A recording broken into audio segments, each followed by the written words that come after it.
Hello, it's Bill, the knee pain guru. Today is, what is today? Friday, January 21st,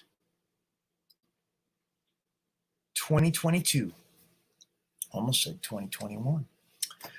We're going to talk today about knee pain. And let's see, what do we got here?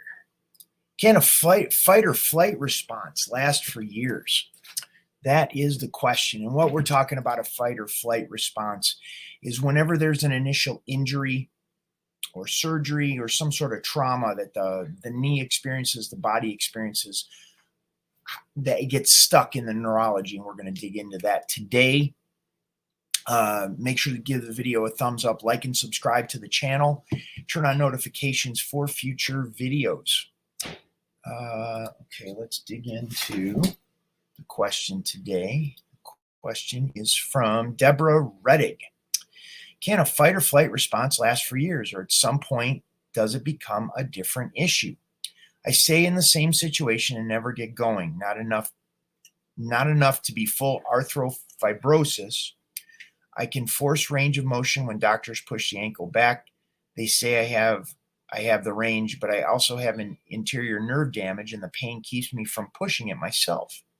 Basically, drag a leg. I can bend, but walking is difficult as I trip frequently.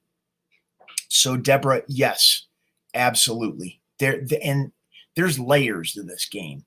You could think of the fight or flight response, or a sympathetic nervous system response gets stuck in your neurology. So your neurology is like the core of who you are. Your brain, your spinal column, the nerves that go everywhere in your body. And when we experience that, the entire body experiences that, and also neurologically it experiences that.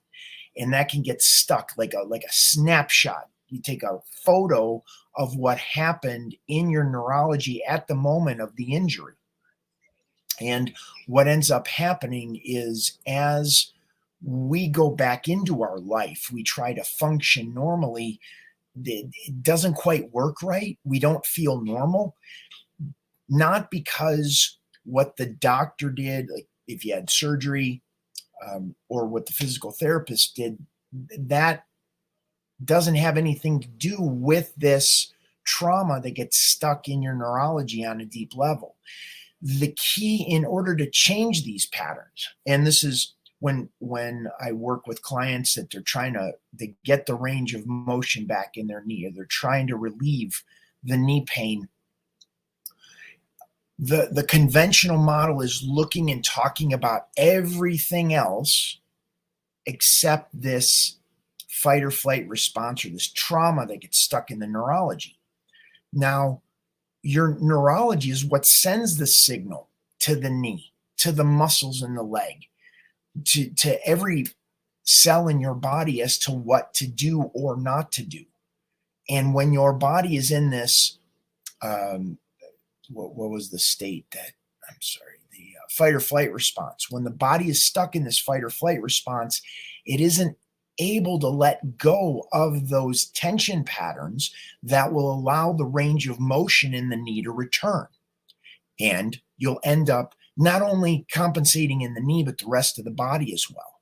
So if you're dragging your leg, if we were working together, what I would be interested in looking at is what's going on in your hips, because there's your pelvis needs to move freely when you walk. If your pelvis is stuck either forward or back, what ends up happening is it makes a leg long or short, and that can cause you to trip. And when I say long or short, I'm saying long or short in relationship to the other leg. Many clients that I work with will say, well, I went to the chiropractor. The chiropractor measured me with my right leg is shorter, or my left leg is longer. And many times, unless we look at an anatomical, like an x-ray, a picture of an x-ray of what's going on in your leg, the bones, the lengths of your bone legs, that's the only way to really truly judge if you have a true leg length difference. What we want to look at is the tension pattern that's held in the pelvis. We begin to balance the pelvis, and now the way the legs start swinging the way they're supposed to, you're not tripping on yourself. So we need to pick apart this situation that you're dealing with. And this, of course, is Deborah. We begin to take the entirety of what you're dealing with, the arthrofibrosis, the fact that you're dragging your leg or you're tripping on your leg. We begin to pick apart these components and look for key things we can change in your neurology to release that fight or flight response and allow your body to start moving more freely. If that makes sense, give the video a thumbs up, like and subscribe to the channel, turn on notifications for future videos. If you have questions, comments, whatever it is, please type those in the comments section. I see there's some coming in right now. And before we dig into those comments that are coming in, you can also, there's a couple of options from here. If you'd like some more support, you're welcome to speak with one of our friendly team members. You can call the number that's scrolling at the bottom of the screen. It's also in the description box below. And then you can also sign up for a complimentary membership to Knee Club Lite. That's my group coaching program where I work with clients twice per week in a group coaching format, Zoom format, and we go over these little distinctions that you're struggling with your knee, with range of motion. We end up working with the entire body because the knee just doesn't have pain in isolation. It goes everywhere. So, okay, let me get a little bit of water here. If you have questions, type those in. Okay, got it. That was not a real question. It was just something I don't understand. They put these little things. I should have showed it before I blocked the user, but it's like their tags or something by bots. I'm not quite sure. Anyhow, they're blocked. If you have a legit question, please type those in the live chat, comment section. Make sure to share the video with your family, friends, and loved ones. Once again, if you want action steps, you can go down below this video in the description, and there's a number to call. There, you can sign up for Knee Club Lite. You can also sign up for Knee Club, the full-blown membership of Knee Club. Okay, let me see here. What else we got going on? That is, the questions that came in since yesterday. They were some good questions. They were some long questions. And I want to address long questions because a lot of people, they're not getting listened to by the docs and the PTs and stuff like that. They kind of conveyor belt them through. And a lot of times people don't really get, knee pain sufferers don't really get a chance to express what they're dealing with. And I'll just make a mention about long questions that come in, which is fine. But generally, when I'm listening to someone as far as what's going on with their knee, I'm looking for key things that are holding them up in terms of their progress. A lot of times their frustration with the medical model or their frustration in their life is leading to a lot of frustration and confusion in terms of identifying what is going to make the biggest difference with what's going on in their knee. So when I listen, when knee pain sufferers type in comments, questions, I'm looking for, it's like, oh, we need to get the bones in the leg lined up better. Like, we need to teach the body how to do that. We need to get the hip freed up, or maybe there's something going on in the lower back that's going to make the biggest difference for the knee. And we begin to create comfort. Comfort will start to change the neurological signaling.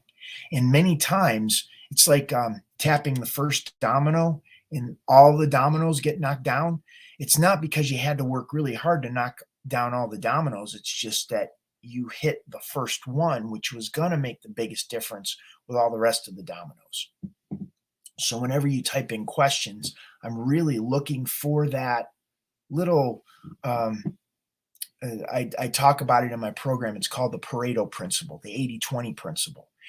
What can we put 20% of the effort into that's going to lead to 80% of the results?